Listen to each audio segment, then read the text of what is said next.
You better love me again.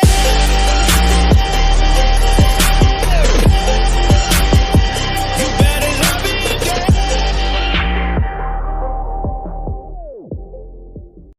I'm Michael Zenga from Danvers, Massachusetts.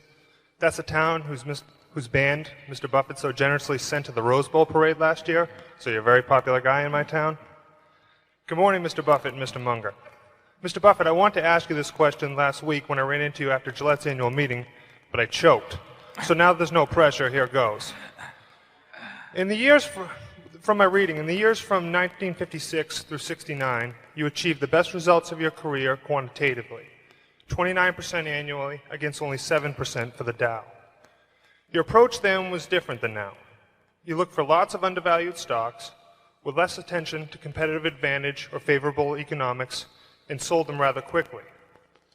As your capital base grew, you switched your approach to buying undervalued, excellent companies with favorable long-term economics. My question is, if you were investing a small sum today, which approach would you use?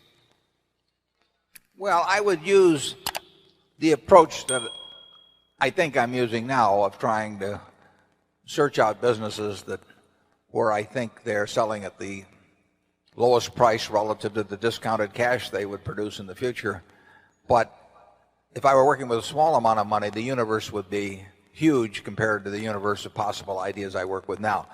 You mentioned that 56 to 69 was the best period. Actually, my best period was before that. It was from right after I met Ben Graham in early 1951.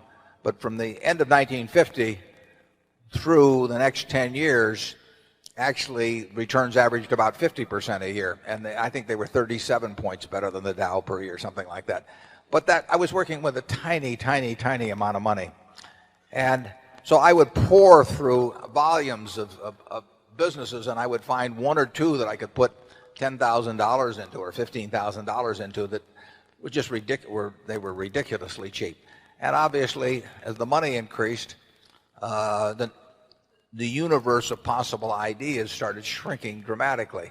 The times were also better for doing it in that time. But I think if you're working with a small amount of money, with exactly the same background that Charlie and I have, and same ideas, same whatever ability we have, I think you can make very significant sums. But as soon as you start getting the money up into the millions, many millions, the curve on expectable results falls off just dramatically.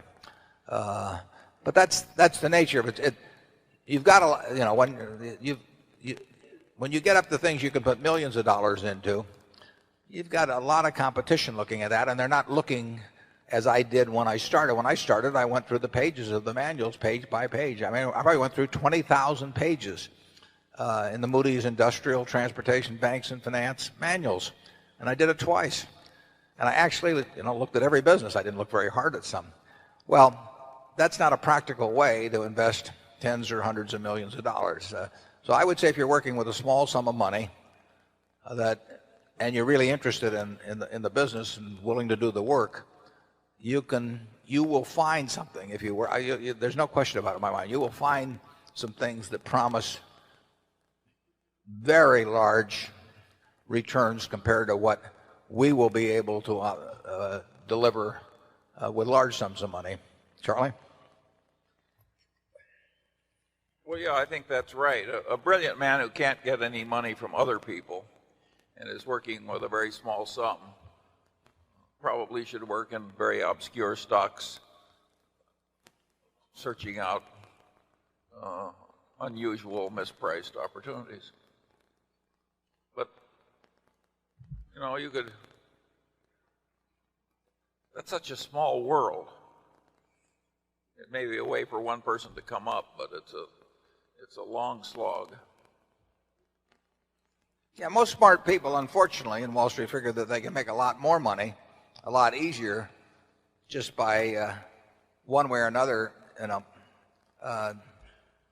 getting an override on other people's money or delivering services in some way that people, and the monetization of hope and greed, is a way to make a huge amount of money. And right now it's very, just take hedge funds. I mean, I've had calls from a couple of friends in the last month that don't know anything about investing money. They've been unsuccessful and everything else. And, one of them called me the other day and said, well, I'm forming a small hedge fund, 125 million he was talking about. And, like the thought that since it was only 125 million, maybe we ought to put in 10 million or something of the sort. I mean, if you looked at this fellow's Schedule D on his 1040 for the last 20 years, you'd think he ought to be mowing lawns. But Yeah. but he may get his 125 million. I mean, and it's just astounding to me how willing people are during a bull market just to toss money around because they think it's easy. And of course that's what they felt about internet stocks a few years ago. They'll think about something else next year too. But the biggest money made, in Wall Street in recent years has not been made by great performance, but it's been made by great promotion, basically. Charlie, do you have anything? Well, I would state it even more strongly. I think the current scene is obscene. I think there's too much mania. There's too much chasing after easy money. There's too much misleading sales material about investments. There's too much on the television emphasizing speculation in stocks.